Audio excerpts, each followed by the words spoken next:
வணக்கம் நண்பர்களே, இது உங்கள் NKERS தமிழ். இன்று நாம் முந்திரி கொட்டையிலிருந்து முந்திரி பருப்பை எப்படி பிரித்தெடுக்கலாம் என்பது பார்க்கலாம். சேனலை சப்ஸ்கிரைப் பண்ணாதவங்க சப்ஸ்கிரைப் பண்ணிட்டு பக்கத்தில் உள்ள பெல் ஐக்கானை கிளிக் பண்ணுங்க.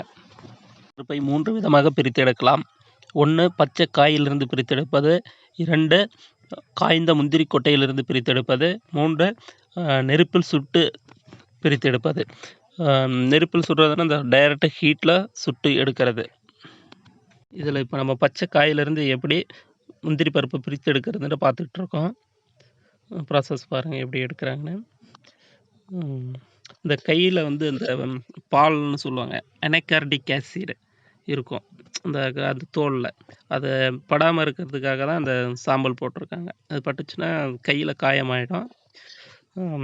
இந்த பச்சை முந்திரி பயிர் எல்லாருக்கும் கிடைக்காது. இது வந்து ரொம்ப நாள் ப்ரிசர்வ் பண்ணி வைக்க முடியாது. அதனால் வந்து நிறைய பேருக்கு யூஸ் பண்ண மாட்டாங்க.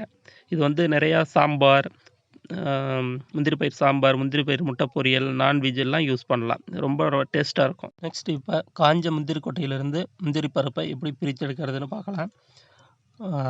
இதை வந்து செப்பரேட் பண்ணி எடுக்கிறதுக்கு நிறையா மிஷினரிஸ் இருக்குது. அதில் எங்ககிட்ட இருக்கிற மிஷினரிஸில் எப்படி செப்பரேட் பண்ணி எடுக்கிறதுன்னு பார்க்கலாம். இந்த முந்திரி கொட்டையை வந்து டைரக்ட் சன்லைட்டில் 3 to 4 days நல்லா ட்ரை பண்ணிவிட்டு இந்த ப்ராசஸ் பண்ணுவாங்க. பிகாஸ் இதில் இருக்கிற அந்த அனகார்டிக் ஆசிட் வந்து கையில் போட்டால் இன்ஜூர்ட் ஆகிடும், காயமாகும். அதனால் வந்து நல்லா ட்ரை பண்ணிவிட்டு பண்ணணும். இப்போ நெக்ஸ்ட்டு இப்போ பாயில் பண்ணி அந்த அனகார்டிக் ஆசிட் கண்ட்ரோல் பண்ணிவிட்டும் பண்ணுவாங்க. இது ஒவ்வொன்றும் ஒவ்வொரு விதமாக டேஸ்ட்டு சேஞ்ச் ஆகும். இந்த ட்ரை பண்ண இந்த முந்திரி கொட்டையிலேருந்து முந்திரி பருப்பு எடுக்கிறது தான் சேல்ஸுக்கு வரும். ஆல் ஓவர் வேர்ல்டு எக்ஸ்போர்ட் ஆகுது எல்லாமே. இது வந்து ரொம்ப நாளைக்கு ப்ரிசர்வ் பண்ணி வைக்க முடியும். இப்போ எப்படி இதை செக்ரேட் பண்ணி எடுக்கிறாங்கன்னு பார்த்துட்ருக்கோம். அந்த மிஷின் யூஸ் பண்ணிவிட்டு அதுக்கப்புறம் இந்த முந்திரி பருப்பை மட்டும் செப்பரேட் பண்ணி எடுத்து போடுறத பார்த்துட்ருக்கோம். இதுக்கப்புறம் இந்த டைரக்ட் ஹீட் பண்ண அந்த முந்திரி கொட்டையை அதிலிருந்து எப்படி முந்திரி பயிரை பிரித்து எடுக்கிறதுன்னு பார்த்துட்ருக்கோம். இப்போ ஆல்ரெடி இது டைரக்ட் ஹீட்டில் நான் சுட்டு எடுத்துகிட்டு வந்து வச்சுருக்கேன். அதிலேருந்து இப்போ உடைச்சி உங்களுக்கு காமிச்சிட்ருக்கோம். இப்படி தான் அதிலேருந்து அந்த டைரக்ட் ஹீட்டில் சுட்டதை பயிர் எடுத்து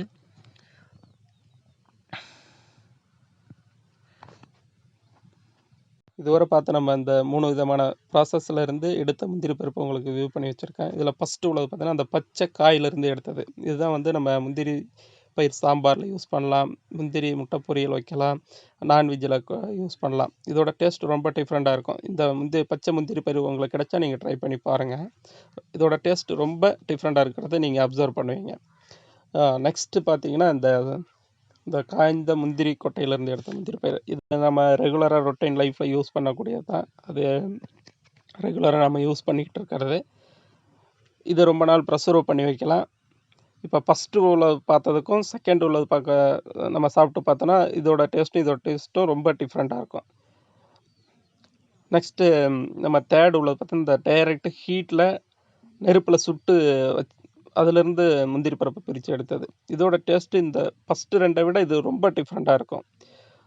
ஆக்சுவலாக இது ரொம்ப ரேர், கிடைக்காது உங்களுக்கு. இந்த முந்திரி கொட்டை வச்சுருக்கிறவங்களுக்கு தான் அந்த இது கிடைக்கும்.